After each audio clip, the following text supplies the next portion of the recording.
Thank you for joining me. I'm Crystal Jones, licensed cosmetologist at Carol Carey Couture Salon in Brentwood, California. Today I'm going to show you an easy do-it-yourself short haircut hairstyle with bangs. To style this haircut, you're going to want to start with freshly washed, dry, straight hair. Use your flat iron to flat iron 1-inch sections all over the hair.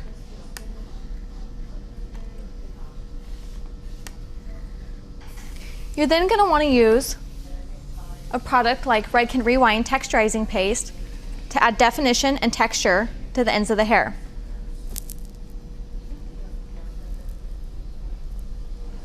Make sure you get some in the ends of your bangs.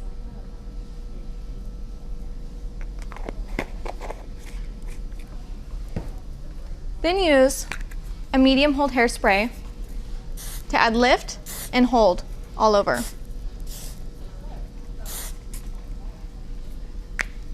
And that's pretty much it. Thank you for joining me. You can find out more on my blog at lavitabelle.com. I'm Crystal Jones.